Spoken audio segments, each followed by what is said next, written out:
What is up, guys? It's Mr. Legit. Welcome back to the channel, man. I gotta say that you guys commented so much on that, commented about the video with the snow. So much people, a lot of people from South Dakota, Canada, all over the place. But yeah, man, it's pretty cool that you guys are keep on working. Like I said, we only get snow for maybe, I don't know, 3 days out of the year, and it goes to nothing. But I got a cool video today. I want to talk about the price increases, man. There's a lot of emails flooding to me about the increases from basically the suppliers, right? The suppliers are sending us saying, hey, we're gonna sell you this stuff for more money. And it's not one increase. There's supposed to be like 4 of them this year, right?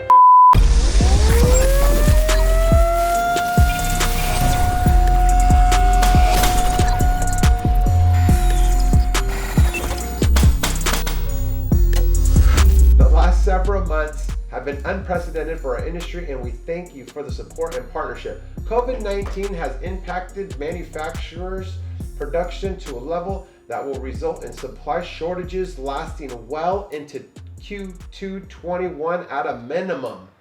This is an old letter, right? This is December 17th. This is the first letter I got. The manufacturers are adapting to new market dynamics and incurring additional operation costs, including increases in transportation and everyday production standards. Unprecedented time levels of demand. Manufacturers must pass the increased cost of distribution partners. In addition to the material increases, we must also continue to provide an increasingly complex and safe service platform to you, our customers. Accordingly, we are announcing a 7 to 10% increase on all residential roofing shingles and accessories.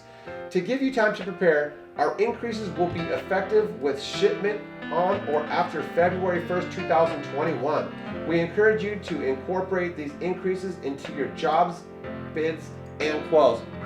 That is a mouthful right there, right? That is crazy. So basically what they're saying is they're gonna be raising it 7 to 10%. To give you time, they're gonna make this effective on February 1st, right? So February 1st, that, and what was this, December? So they're giving us a month and a half to raise your prices. So basically, if you guys have already sold jobs and you're more than a month and a half out, you kiss those profits goodbye. So if you're 6 to 8, if you're 8 weeks out, right, or 10 weeks out, or let's say 3 months out, you're gone unless you buy the products right now. And I know some of these manufacturers will allow you to do that and put them aside for you. But this is the letter from December 17th. This is a tip of the iceberg. I just got another letter. Let me find this letter real quick. On February 26, 2021, it says changes to availability for Owens Corning shingle product production lines and colors. You guys know I'm a roofer, I'm not the best reader, right? But Owens Corning will be suspending production of the following shingle product lines and colors until at least Q4 2021. Buddy, that's like 7 months away. Q4 2021? Hazelton. I'm interrupting your show. No, you're good, man. You're good, bro. You're good, man. All right, let's talk about the products that they're going to be dropping, right? Production colors, true definition, duration max shingles. I mean, that is absolutely a huge blow to the industry. Duration max shingles, I think that they're really big. Not up here, actually. We don't use too many of these max shingles up here. They look kind of cool, but let's keep on going on this. Woodcrest shingles, Woodcrest. There is actually HOAs where they only let you put on Woodcrest and Woodmore. So now we can't even put those shingles on. Like we can't even sell I don't even want to talk to these people about them, because when they do relaunch these, who knows what the price is going to be. I mean, these are a hot commodity. It's like buying a Lamborghini or Ferrari or something. It sounds like at this point, who knows what the price is going to be. And obviously your starter strip, your Dura Ridge, Berkshire shingles, they might not even bring these back. Who knows if they even bring them back, but Berkshire is, forget about that for the next 7 months. Berkshire Inhibitor shingles, forget about it for the next 7 months. And it says your Owens Corning area sales manager will provide updates and timing for the future. Please contact them with any questions. Lord, please don't let this happen, what they did to Washington. Well, they said it was going to be 2 weeks. The next thing, your 2 weeks turned into 4 weeks, and 4 weeks turned into 6 weeks. Like, what if they do that here? What if they say, hey, you know what, on Q1 we're going to do it, but then they extend it, because they say right here, until at least Q4. They say at least until Q4 2021. So if that's at least, they're saying minimum 7 months away, they're going to have any of these products in stock. All right, man. Well, man, that's just, I'll let you guys digest that for a little bit. All right, man. So that's a mouthful. That's quite a bit. There's quite a bit going on there. So planning it out, right? If you guys are a contractor, obviously I'm assuming that this is mainly to the contractor. For the roofer, if you guys are watching this, awesome. You're probably an inspired contractor yourself. If you're just a roofer and you've never thought about your business, you're probably not even clicking on this, right? So I'm assuming anybody watching this is either trying to be a contractor and just kind of want to know what's going on in the back doors, because we are thinking about this, we're planning for it, we're really trying to figure out what to do, right?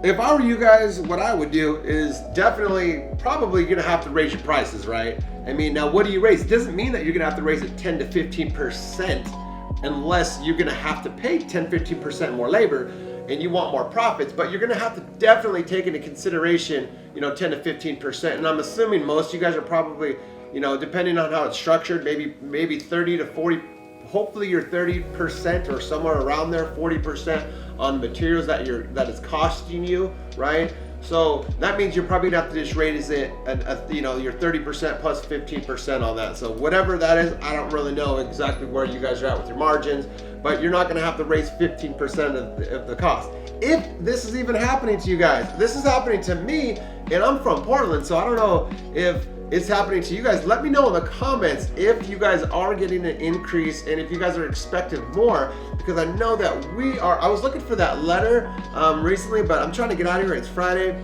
My nephew's in town, so I'm trying to get out of the office, but I want to give you guys some content, right? And I couldn't find the letter. Maybe I'll look for it. But basically, there's supposed to be 4 increases this year, which is absolutely crazy, right? I don't think this has happened for, I don't know. I think that last time it's happened a few years back, but that's what I would recommend for you guys to do. But what am I doing? I'm not doing nothing. I'm not gonna lie to you guys. I'm not touching my prices. This is simply because my prices were already pretty inflated a little bit, right? Because I feel that we got the best workers, and we try to ask. We're not cheap. We're not lowball Paul, right? So my company usually tends to be a little bit more, but now what is going to happen though is, like, if we were maybe not the top guy, but we're pretty up there, and we're not the low guy. So if everybody's going to have to raise their prices that are on the bottom. That's just a fact. But if I stay where I'm at and everybody kind of lifts up and we try to level the playing field a little bit, and I don't touch my prices, what's going to happen is we're definitely going to sell more, which means our closing percentages are going to lift up a little bit. We do shoot for about a 30% closing rate. I'm not sure what your guys' closing rate is.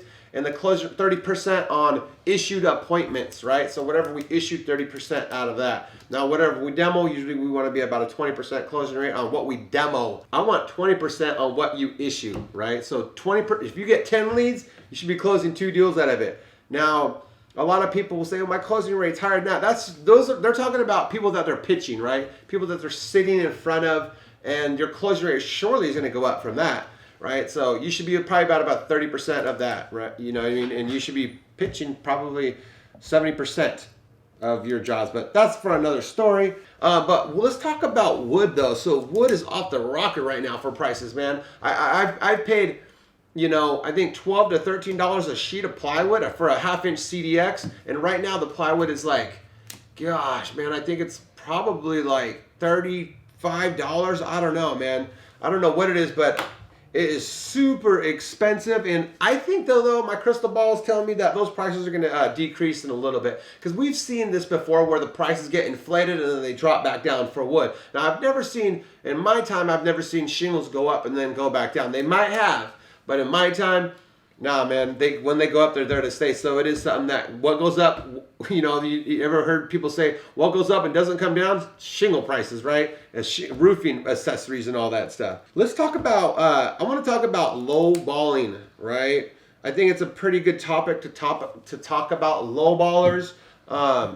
Now, let's face it, guys. There's probably, I don't know how many people are going to watch this, maybe like 100 or 200 views, right? And one of you guys are the lowest bid, right? So technically you're a low baller. There's going to be that one person that's the lowest, and there's going to be one contractor out there that's the highest, right? There's always, if you take 100 contractors, there's going to be one that's the lowest bid, and there's going to be one that's the highest bid. Now, lowballing, I think that honestly, it could be good for some people and sometimes. Like, I've been a lowballer before. I've lowballed. Let's face it. I think most of you guys probably have, especially the new contractor, right? The guy that doesn't really know what he's doing in the market, right? What do I mean by that? Is like getting leads, setting leads. If you don't know how to generate lead, every little lead you get, you want to sell. And what's going to up your closing percentages? A couple things, but one of them is going to be your price. Another one's going to be your pitch and your game, and just like, you know, training on how to sell stuff, right? That's going to help you up your percentages dramatically more than your price. But when you don't know any of that stuff, it's always about the price. Hold on, let me answer this. Oh, somebody else got it. So yeah, low ballers, man. Like, if you guys are just starting out and you don't know anything, I would probably lowball it to try to get the job. And then what I would do in the meantime, though, on your downtime, on you're not running leads or you don't have any jobs, train yourself on how to sell. Go to some seminars. There's some really good sales seminars out there, and people you know, pay a lot of money for it. I know that I'm not sure. I've never been to Dimitri's. I'm sure you guys have heard about him. I'm not sure if he's in the sales. I think he's more into marketing, but I'm sure he probably knows some people or knows some classes. I have been to a Rodney Webb sales seminar, and he's absolutely brilliant, man. He's got he's got the limbic cell system, which is like, you know, and one part of the brain that, you know, makes people just buy, I guess. But both really talented guys, I guess, and a lot of Dimitri's got a lot of controversy in this. A lot of people don't like him, a lot of people do. So I don't expect everybody to agree on everything that I have, but I just like to talk and let you guys, give you guys my little insights on the roofing side of it. So let me know in the comments what you guys think. Have you guys ever lowballed? Are you a lowballer right now? And do you want to get out of lowballing? Let me know, man. All right, guys, man, this is my favorite time of the video. Let's read some comments. Larry Crookshanks. If the amateur roofers would install W crimp valleys, that fix would have been real easy and half the cost. Reshingle a California valley. I don't even know what that is, but I'll like it. Okay, so this one is about the video that I dropped last week about the snow. 204 Gamer 333 said, yes, almost about 90% of us still do. And if not, we doing siding or something else to keep busy and make money. Absolutely, man. Thanks a lot for that comment. Eric Little, man, he did say, just rain here all winter long in BC. Where's your boxer at? I hope he's doing well. My boxer's actually doing good, man. Maybe, you know what, I'll put a little picture of him right here. But yeah, he's doing really good. He's growing up. I don't really bring him to the shop more because the kids are at school and they're actually at home, so he likes to just chill at home. But yeah, one day I hope to bring him back into the shop. Retarded Roofer, he also says, also tell people to download the Pitchgate from the App Store. They are free and come in handy. Yeah, man, I actually did show a video introducing the pitch gauge on, probably, I think it's my best video yet. It's about the video with Steve Roofs. Go check it out, man. Without that though, man, I could read all these comments all day. I just want to let you guys know that I'm watching you guys. I'm watching the comments. Keep on commenting below because it fuels my fire. I want to get everybody commenting too and just, you know, talking to each other. I like the community, like the camaraderie. But yeah, man, without that, I'm going to get the heck out of here. Peace, guys.